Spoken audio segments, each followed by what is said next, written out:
LEGO Star Wars The Skywalker Saga finally released on the 5th of April, and yes, it is chock full of stuff. The game is amazing, and we highly recommend it to LEGO fans. The game has a lot of cool stuff to find, and things that aren't exactly spelled out for you. In this video, we bring you some cool and funny stuff about the game that we'd like to share. We also have some tips and stuff we found useful. Stay tuned. Data cards. You might not realize this until you're deep the game. You need to keep your eye out for data cards in the environment. Now, the data card system is a thing tucked away in all those messy menus in the extra section at the end. They essentially unlock some really silly optional things that are actually pretty fun to mess around with and just embrace the LEGO jokes. Now, to be able to spend points on unlocking these things, you first need to find data cards in the environment. They're often pretty well hidden, and some can be kind of tricky. Each data card you find grants you the ability to unlock one thing, provided you have the in-game cash for it too. And some of the unlocks are awesome, like the one where you can change all the lightsabers into baguettes.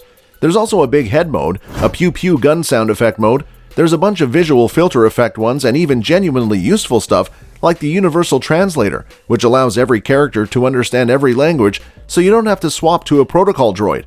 Keep your eyes peeled for the data cards because they're more intense, but they're way more valuable. Free data card. Speaking of data cards, in the data card menu, you're actually granted a free one. Scroll all the way down and you can access and swap on and off mumble mode, which is the ability to turn the game back into that old school style LEGO game where there wasn't really voice acting. There was just a bunch of grunts and mumbling and weird noises. This game is already definitely built around a lot of nostalgia. A lot of people grew up with the original LEGO Star Wars games, and if you're really trying to chase that old thrill, try messing around with the mumble mode feature. J-Rare Dragon. You probably didn't know this, but there is a crate dragon in the game. What you need to do first is unlock Coruscant. Then go explore it, go to the Jedi Temple, and have a chat with Yaddle in the lobby. You then get a side quest to go track down a crate dragon on Tatooine in the Jundland Wastes open area. At the end, you face off against a classic old-school style crate dragon in a boss battle. The boss battle is actually really simple and straightforward, but still, it's something really cool the developers threw in as a simple and really easy-to-miss side quest that's pretty involved. Secret codes.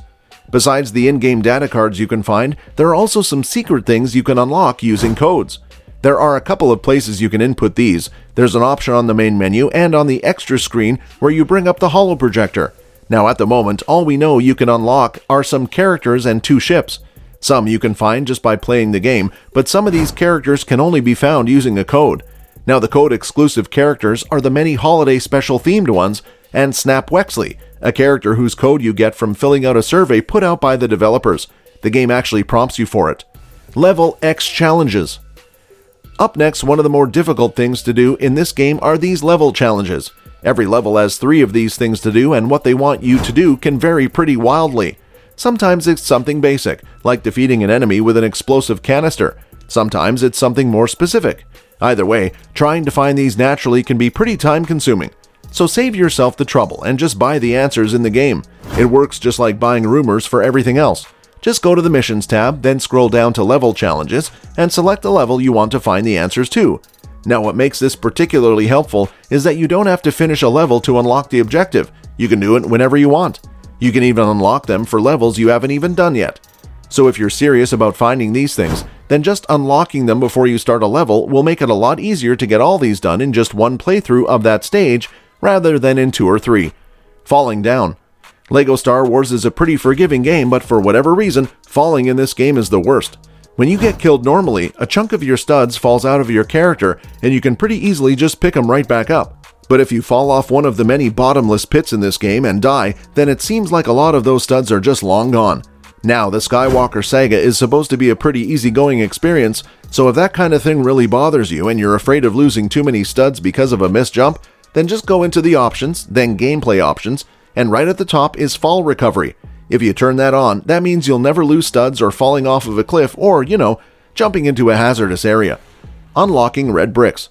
Now, unlike the old LEGO Star Wars games where you could unlock the stud magnet power by collecting red bricks, in this game all you have to do is unlock it as a core upgrade. It's one of the most useful abilities to get. Again, it's not the most challenging game, so you really don't need the upgrades that make you more powerful, at least not at first. You're spending way more time hunting down collectibles and collecting studs than basically anything else in this game, so getting an upgrade that makes that process a little easier just makes sense. Gonk droid. If there's one thing Star Wars fans love, it's the humble gonk droid. We love when they pop up in the movies and they're in the game quite a bit, and believe it or not, they can actually be used for some optional puzzles. How do you do that? You can actually ride on top of them. It's ridiculous, yes, but you can ride all kinds of creatures and vehicles, and for some reason, you can ride these things. Experimenting with what you can hop on and drive around or ride around in the game is a lot of fun. Definitely embrace it, and definitely hop into everything you see, because everything is a little bit different. Easter eggs. If there's one thing the LEGO game makers really love, it's Easter eggs, and this game is absolutely stuffed with them. Now this entry, there's only a small selection of some cool one that we found so far. There's a lot of them, and we're only really scratching the surface here. If you're nostalgic, you can actually find the cover art for the original LEGO Star Wars game in the first level of The Phantom Menace. You can also find the game's second cover in the first level of A New Hope.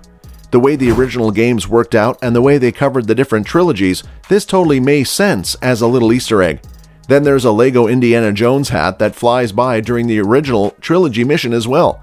And then the amount of Easter eggs and random NPC dialogue is just endless.